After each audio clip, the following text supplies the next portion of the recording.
Olá, como vai você? Seja bem-vindo de volta. Nesse último podcast, nós vamos tratar das novas regras para concessão de benefício no período pós-emenda número 103. Então, basicamente, vamos tratar do artigo 19, 22, 23 e 26 e 27 aqui. Bora lá para os slides, então.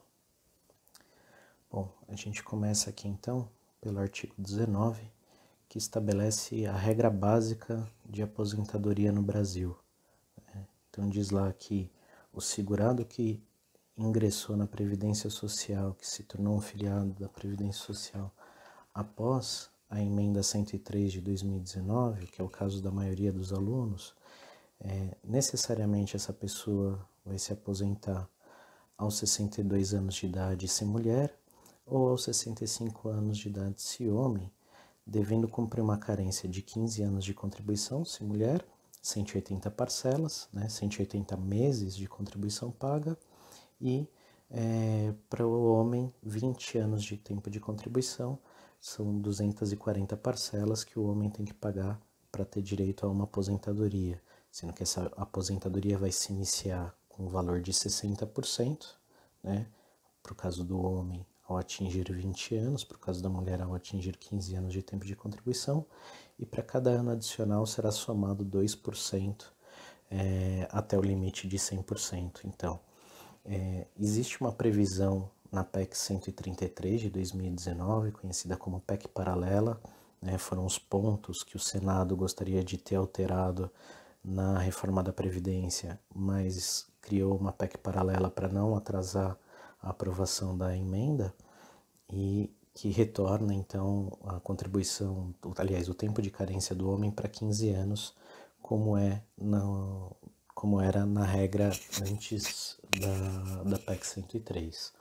Então, isso já acontecia antes, 15 anos de contribuição para o homem e para a mulher, o tempo de carência era igual, mas agora as carências são diferentes, aí 15 anos para a mulher e 20 anos para o homem.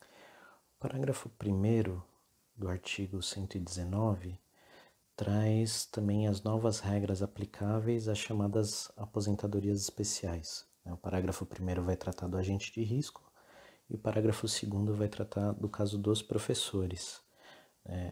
Esse artigo 19 ele não dispõe sobre o caso das pessoas com deficiência, isso vai aparecer lá no artigo 22 da emenda, determinando a convalidação, a recepção da Lei Complementar 142 de 2013, a qual atualmente regulamenta a aposentadoria especial da pessoa com deficiência.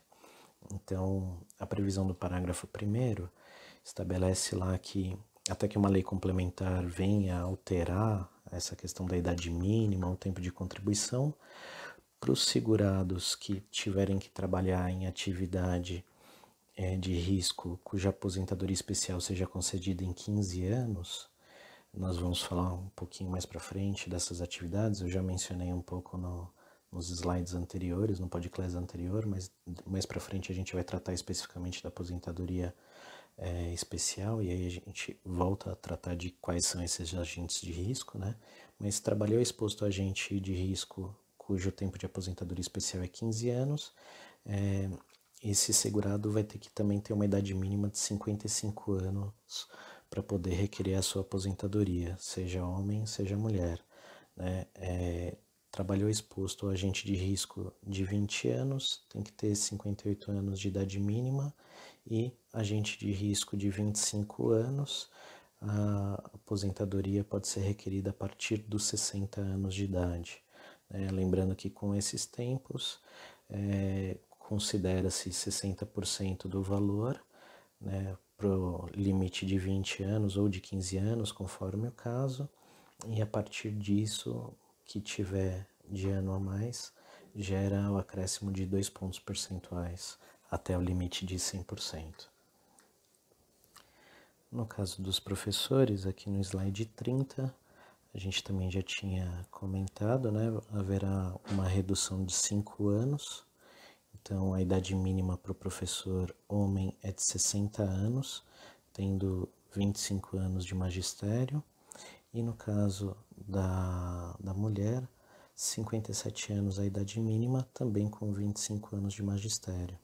Esse tempo, a partir dos 20 anos para o homem e 15 anos para a mulher, geraria já 60% do benefício, com acréscimo de 2 pontos percentuais para cada ano completo de contribuição. Então, os professores também aí têm uma regra diferenciada para concessão de aposentadoria mais benéfica do que a geral. Eu coloquei aqui no artigo 31 e 32 as regras relativas às pessoas com deficiência, né? Já que o artigo 22 faz essa remissão à Lei Complementar 142, os critérios que estão previstos lá na Lei Complementar 142 diz que o homem que é portador de uma deficiência de grau leve pode se aposentar com 33 anos de contribuição, sem idade mínima. A mulher com um tempo de contribuição de 28 anos e uma deficiência leve pode se aposentar também sem idade mínima. No caso da moderada, são 29 anos de tempo de contribuição para o homem e no caso da mulher, são 24 anos de tempo de contribuição. E, por fim, na grave, 25 anos de tempo de contribuição para o homem e 20 anos de tempo de contribuição para a mulher. Então, esses são os períodos de carência que devem ser cumpridos pelo segurado para que ele obtenha o seu direito à aposentadoria com 100% do salário de benefício, sem qualquer tipo de redutor. E aí, então, é estabelecida a aposentadoria também por idade. Então, para as pessoas com deficiência, continua existindo a aposentadoria por tempo de contribuição, sem idade mínima, ou então a possibilidade de uma aposentadoria por idade para o homem. Tanto faz o grau, leve, moderado ou grave, tanto faz. O homem pode requerer aos 60 anos de idade, a mulher aos 55 anos de idade, sendo que tem que ter uma carência mínima de 15 anos. Essa carência mínima de 15 anos dá direito a 70% do valor do benefício e para cada ano completo de contribuição, mais 1%, atingindo o limite máximo de 30 anos de contribuição, para que o segurado obtenha 100% do valor da sua aposentadoria. No artigo 23, cuja representação gráfica está no slide 33, nós temos as novas regras aplicáveis às pensões por morte. Então, quando o segurado falece, seus dependentes têm direito a uma pensão por morte, e essa pensão por morte vai ser concedida numa cota familiar equivalente a 50%. Então, o de cujos faleceu, a família já tem direito automaticamente a 50%. E haverá uma cota de 10% adicional para cada dependente. Então, 50% da cota familiar, sobrou só um cônjuge, tem mais 10%, total de 60%. Tem um cônjuge mais um filho, dá 2 dependentes, 50%, mais 10% de cada dependente, 70%. E assim sucessivamente até o limite de 5 dependentes, que permite a percepção integral do valor do benefício, né? Essas cotas elas vão sendo excluídas conforme os dependentes perdem a qualidade de dependente. Então, o filho atinge a maioridade, a esposa vem a falecer e aí, consequentemente, os demais herdeiros perdem essa cota, enfim. Então, a cota, a partir do momento que ela for perdida, ela não é reversível. Mas quando tem mais de 5 dependentes, vamos supor uma família com 7 filhos e mais o cônjuge sobrevivente, 3 pessoas podem atingir a maioridade ou perder a qualidade de dependente e ainda assim o benefício seria mantido a 100%, já que o limite de 5 não teria sido atingido, né? É importante falar também que o filho ou dependente, né, inválido com deficiência intelectual, mental grave, também vai manter a sua cota pelo período em que tiver a necessidade e for considerado dependente ou inválido. O parágrafo 4º do artigo 23 vai definir que, até que a lei seja alterada, aplicam-se as previsões da Lei 8.213 no que diz respeito à aquisição, manutenção e perda da qualidade dependente. Então, por enquanto, continua valendo as regras. Então, lá no artigo 16 da Lei 8.213, definindo aí como é que funciona a qualidade de dependente. No que tange a deficiência, já havia sido estabelecido que na nova redação do artigo 201, que essa deficiência seria comprovada mediante avaliação pericial, então uma perícia médica e mais uma perícia assistencial, social, para entender qual o grau de deficiência aquele indivíduo tem, se é leve, grave ou moderado, sendo que é possível a revisão periódica desse grau de enquadramento conforme a vida do indivíduo for melhorando ou piorando. O parágrafo 6º diz que os filhos serão equiparados, aliás, equiparam-se aos filhos o enteado e o melhor tutelado, desde que seja demonstrada a dependência econômica, né? Tem que mostrar então que o segurado que veio a óbito realmente contribuía para o sustento daquele enteado, daquele tutelado. E por fim, o parágrafo 7º estabelece que as regras relativas às pensões poderão ser alteradas aí pelo Congresso Nacional. Então, a emenda traz regras provisórias a serem aplicadas às pensões e cabe ao Congresso Nacional rever aí a validade ou não dessas regras. O artigo 24 da emenda vai estabelecer quais são as regras para acumulação de pensões, ou seja, quais são os casos em que o indivíduo pode ter dois benefícios simultaneamente. O artigo 24 diz que a regra é a proibição. Ninguém deveria ter mais de um benefício. Porém, existem exceções ali previstas. A primeira exceção diz respeito à possibilidade de acumular uma pensão do regime geral com uma pensão do regime próprio, inclusive militar. Então, vamos pensar uma mulher que se casa com um sujeito que trabalhava na iniciativa privada, ele vem a óbito e, pelo regime geral, ela tem direito a uma pensão. Essa mulher se casa novamente no futuro, dessa vez se casa com um juiz, por exemplo, e depois de um tempo esse juiz vem a falecer e ela então cumula a primeira pensão com a segunda pensão, né? Uma pensão do regime geral com uma pensão do regime próprio. A segunda exceção é uma pensão do regime geral ou do regime próprio, inclusive o militar, com uma aposentadoria do regime geral e do regime próprio, ou do regime próprio. Então, vamos pensar aí na situação de uma esposa cujo marido vem a óbito, ambos trabalhavam, ambos eram advogados, sócios num escritório de advocacia, ela passa a ter direito à pensão do marido, porque veio a óbito, e ela continua tocando no escritório, continua contribuindo. Quando implementar as condições, ela terá direito a uma aposentadoria. Então, ela poderá manter essa pensão do marido e acumulá-la com a sua própria aposentadoria. Essa é a previsão. Mas o fato de acumular os benefícios não significa que o indivíduo vai receber 100% de ambos os benefícios. Na verdade, o parágrafo 2º vai prever uma escala, né, onde é permitido que o segurado fique com o benefício de valor maior, de maneira integral, e o segundo benefício, que tem um valor menor, vai permitir receber uma cota, né? Então, benefício que varia de 1 a 2 salários mínimos, o indivíduo vai receber 60%. Se for de 2 até 3 salários mínimos, recebe 40%. Se variar entre 3 e 4 salários mínimos, de 20%. E se exceder 4 salários mínimos, a faixa que recebe é de 10%. Isso, então, evita que a acumulação seja integral.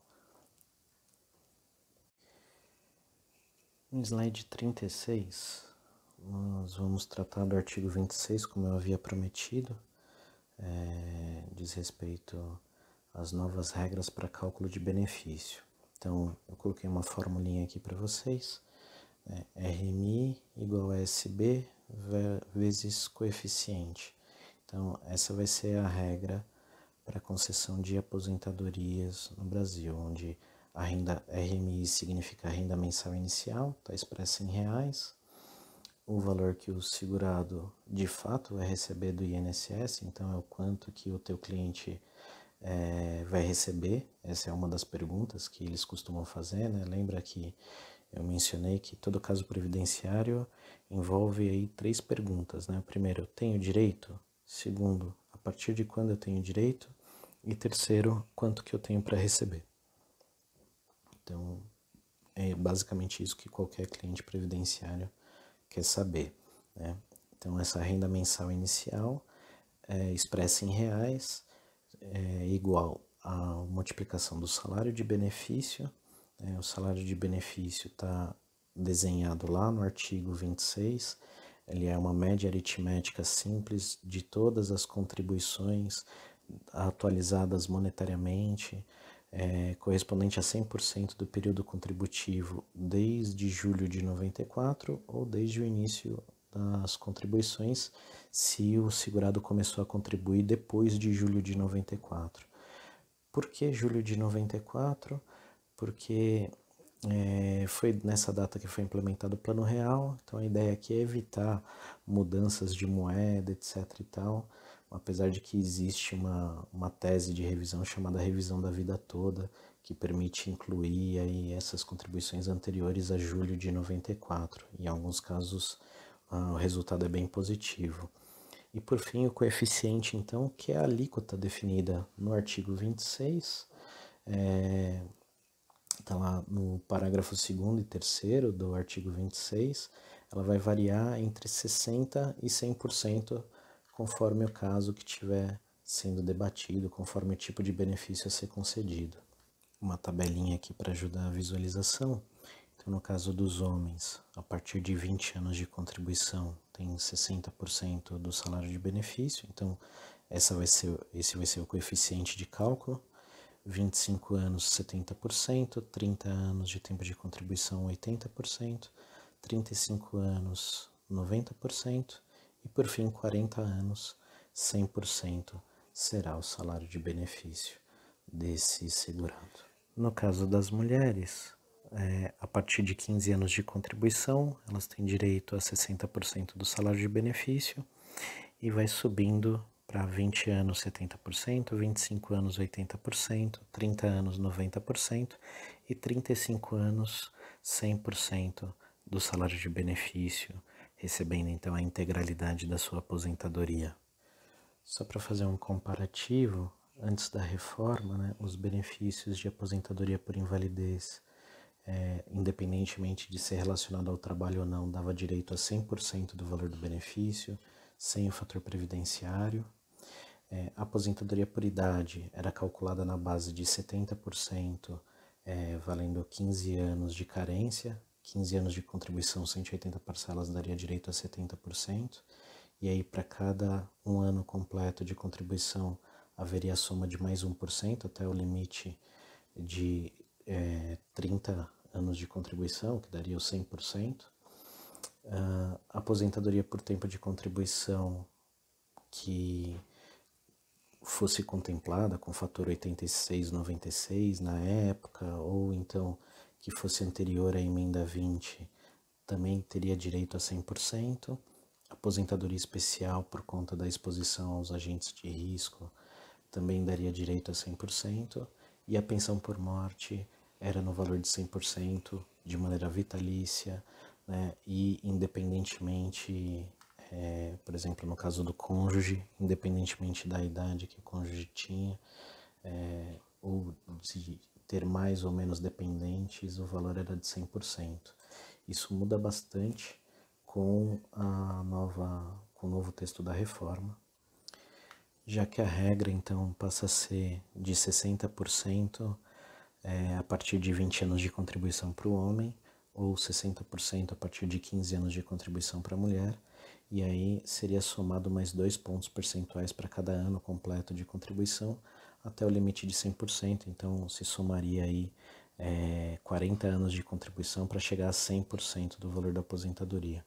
E somente nos casos de acidente de trabalho e doença profissional, que seria o caso de concessão do auxílio-doença ou da aposentadoria por invalidez, auxílio-doença se for um benefício temporário, né, uma incapacidade temporária, ou então aposentadoria por invalidez no caso de ser uma incapacidade permanente. Então, uma incapacidade relacionada ao trabalho daria então direito a 100% do valor do benefício. Concluindo a nossa explanação sobre os aspectos constitucionais, o último artigo que merece comentário aqui é o artigo 27, onde fica estabelecido qual é o conceito de segurado de baixa renda para fins de concessão do salário família e do auxílio reclusão. Então, um benefício devido ao segurado empregado, empregado doméstico e trabalhador avulso, contribuinte individual, segurado facultativo, segurado especial, não teriam direito a esse benefício, segundo a previsão do artigo 27. Poderiam fazer jus ao salário família e auxílio reclusão mediante apresentação anual de atestado de vacinação obrigatória e comprovação de frequência à escola, nos termos do artigo 65 e 67 da Lei 8.213 de 91, até que uma nova lei seja editada para regulamentar esses benefícios. Eles só serão concedidos àqueles que tenham renda bruta mensal igual ou inferior a R$ 1.364,43. Todo ano esse valor será revisto, né? Sai uma portaria definindo pelo Ministério da Economia quais serão os limites. O valor do auxílio reclusão segue a mesma regra aplicável à pensão por morte, então 50% do valor do benefício como cota familiar e mais 10% por cada dependente, não extrapolando o limite de 100%, e também não pode exceder o valor de um salário mínimo. O salário família ele vai ter uma cota definida, o valor é de R$ 46,54 por filho, né, sendo que filho está lá estabelecido no artigo 66 da 8.213 para fins de concessão do salário família, é o descendente direto equiparado de qualquer condição até o limite de 14 anos, ou se for considerado inválido, sem limite de idade.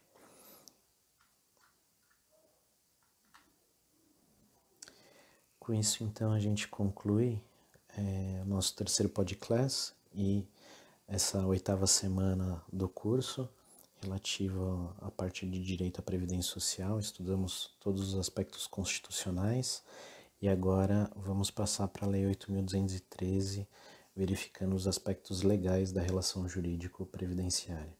Obrigado aí por acompanhar o curso, boa sorte e precisando eu estou à disposição aí conforme os meus canais de contato. Um grande abraço e até breve. Fique em casa, fique forte. Até mais.